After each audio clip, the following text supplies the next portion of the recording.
All right, it is time for me to tell you who I would hire as the head coach at LSU. I believe Scott Woodward will make a hire today's Monday, in the next 8 days. I think between Sunday and Tuesday, I think you've got your guy next week. That's my opinion. Certainly not. Nothing I say in this segment is going to be based on sourcing or facts or anything. It's my personal feeling. And that's my personal feeling that he'll have somebody before Tuesday of next week. So I think you need to look around the country at where the top programs in college football have hired their coaches from. Clemson hired their rah-rah wide receivers coach, who'd never been a head coach. Ohio State hired their offensive coordinator. Look down at Oklahoma. They hired their offensive coordinator, no head coaching experience, in his early 30s. Georgia went over to Alabama and took a guy who was literally coaching under the most comfortable side of the football you can have in college football. Like, it'd be like if you hired Steve Spurrier's offensive coordinator. You hired Nick Saban's defensive coordinator. You got the best players and the guy with the scheme. All those have hit and worked.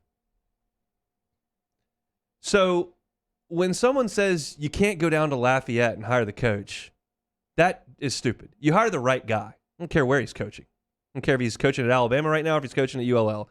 I would hire Billy Napier. I don't know Billy Napier. I don't have any reason to pub Billy Napier, and I don't know that Scott Woodward is or isn't interested in Billy Napier. But the fact is that I like some things about him that make me believe that you can do a great job at LSU. And you just have to be functional here at LSU to make it work. Billy Napier is in Lafayette. Over the last 3 seasons, they are 31-5. They're 21-2 in conference play. His losses over the last 3 years are at Texas, against Coastal last year by 3, Mississippi State, Appalachian State by 7, and then Appalachian State again by 7 in 3 years ago. He has built a program that is consistently performing atop the conference and is built in this state. He's got relationships with coaches in this state, high schools in this state. He understands how to recruit this state, and he's done a brilliant job of doing that at Louisiana Lafayette, whereas he's landed the top signing class in the Sun Belt the last 3 years. Does the fact that he's not at a Power 5 and hasn't been under the brightest of lights yet bother me a little bit? Yeah, it does. I didn't say it was perfect. I just said it was my pick. And I think he would do a really good job of, again, recruiting, which is the number one lifeblood of this program.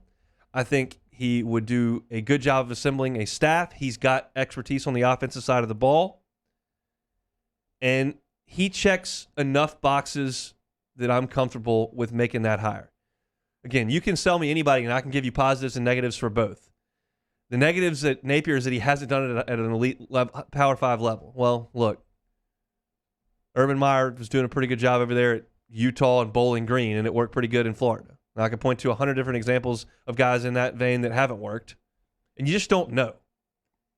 And this lessens my argument, but I think adding color to this is what talk radio is all about. I don't know what I'm talking about.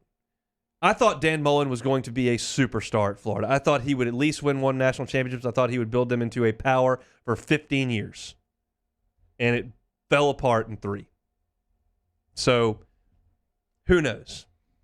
But that's my pick, is Billy Napier. Your thoughts on that, and then we'll get yours. Yeah, I think I've grown a ton to like what Billy stands for as a man and what he is as a coach and just how he runs his program. I think those are the things that jumps off the page for me, and just how he's handled this coaching search over the years, turning down the jobs that he has turned down. It goes to show you about a man. Obviously he was out there just looking for the money, looking for the big payday.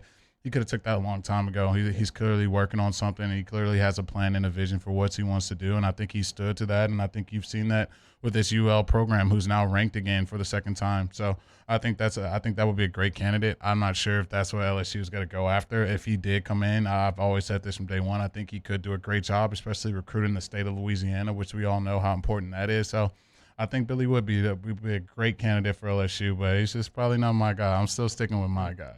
Let's hear it. Lane Kiffin. I'm Right. sticking with Lane. I know that's going to rub a lot of you the wrong way, but it's okay. You look what he's done with this Ole Miss program. 7 home wins. Hasn't been done before. 9 in a row now at home for Lane. The 5th in yards per offense for the season. I think obviously looking at this team and obviously looking at the injuries that they've dealt with, we've dealt with a lot of injuries. We haven't figured that out this year. You see that Ole Miss team, they figured out a way to win games time and time again, and now they're in a position to win 10 games, and that's something that people probably weren't picking before the season. I know my co-host over here kind of picked that. He said that was definitely an impossibility of things and definitely in Lane's wheelhouse, and all those things look like they'd be coming to fruition. Obviously, with the Florida job opening up, this LSU job has been open for a while. I would not be upset, especially after watching this offense and kind of some of the things that we've had to deal with this season on the offensive side of the ball.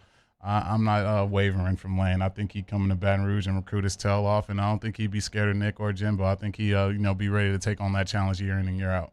This is something that a lot of people have brought up with Lane, so it's probably something that everyone knows that I'm about to say, but Lane is a personality, and he's very active on Twitter. He's got the golf ball that he wants to show everybody, and he's on game day as the picker, which is and I'm very comfortable with that. I think it's great that he understands who he is and he wants to do that. And he's got some things in his past that people aren't wild about, and people grow up, and sometimes they don't. You never know.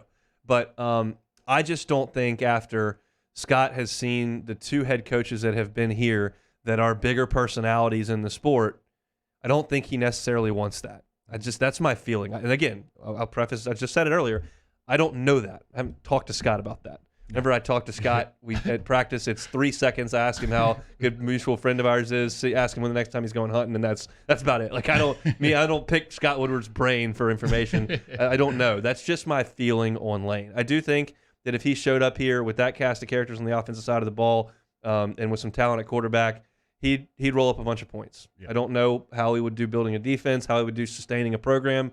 Those are not things that he has done a ton of.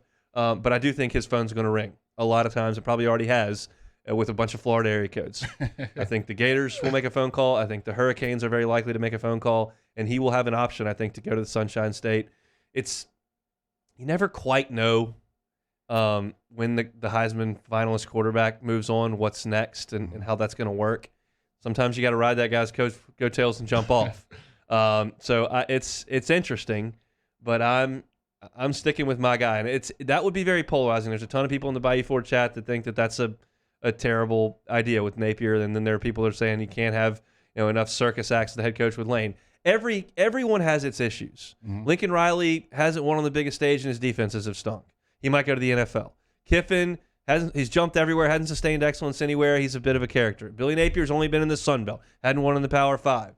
James Franklin, well, they're terrible now. Look at what Mel Tucker did. He's never won big anywhere. He got embarrassed on the national stage. Every name that you come to, there's an issue. Mark Stoops, he's never won anything. He's boring. There's not a perfect candidate. I think you have to decide, what.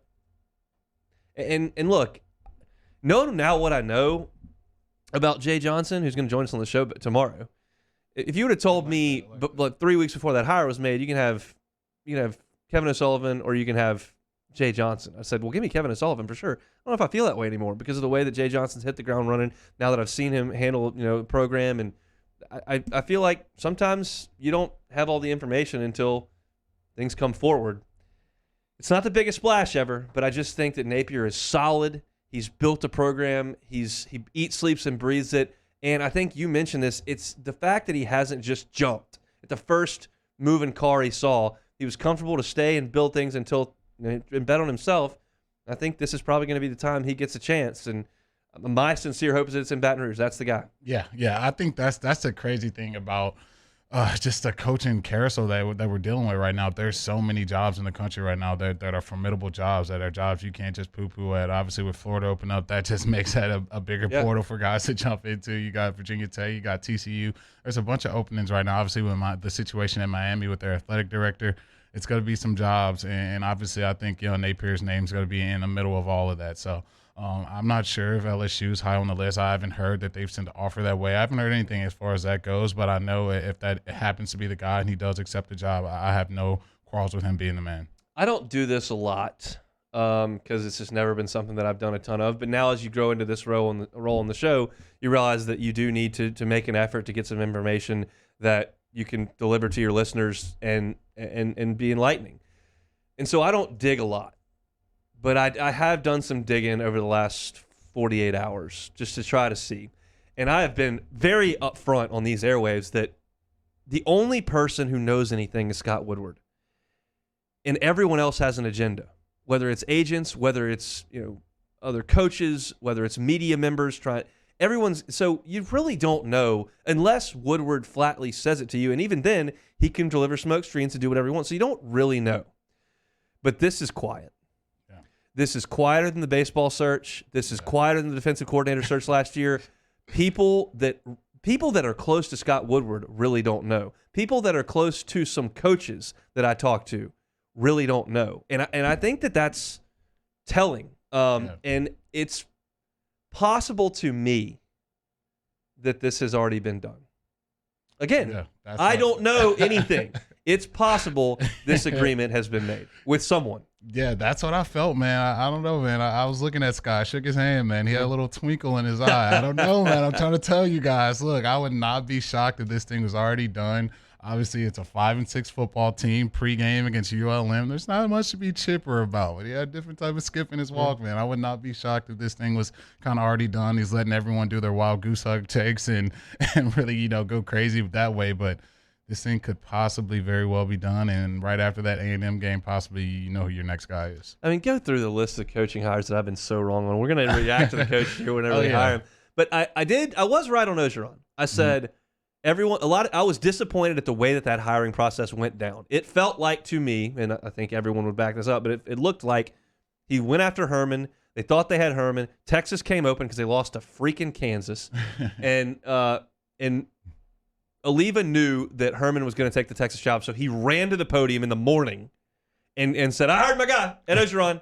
Texas didn't have their guy yet. I got my guy at Ogeron. That disappointed me, that if a school like LSU would hire that way. And I said, look, most people were disappointed. I said, this could work.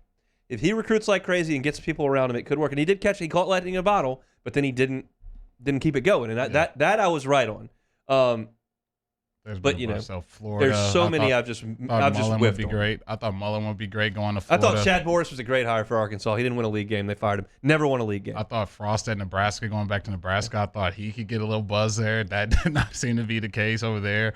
I mean, we've seen schools, they've bit the bug and done it time and time again and fire and hire coaches. That's the last place you want to see this LSU program after reaching the heights that we reached in 2019. You don't want to be going on this carousel year in and year out. You want to find a guy who has a great plan and a great vision for this university and for the recruits in this state and, kind of ride this thing out and get back to prominence, man, because I can't be watching, 15,000 people in Tiger Stadium late in the season, man. We got to switch this thing around pretty quick here. We will do a show tomorrow, Tuesday. That's one. We'll do a show Wednesday. That is two. We will skip Thursday for Thanksgiving. We'll come back and do a show on Friday. That's three. And we'll have a show next Monday, reacting to the game. I believe on Tuesday, the fifth show from now, we'll be talking about a new coach at LSU. That's my prediction based on no inside information, just on how I feel. And again, it's because it's so quiet. I think that somebody knows. Yeah. I would not complain for one. I would love that. I would love that idea for so many reasons. And then just looking at our recruit situation, we're not accepting recruits right now. We got guys hitting the portal. I think the quicker you get a guy in here, we can start reshaping this thing in the direction that we need to go. That would be a great idea, Scott. Just get that guy rolling into Baton Rouge next week here. I would love to see it.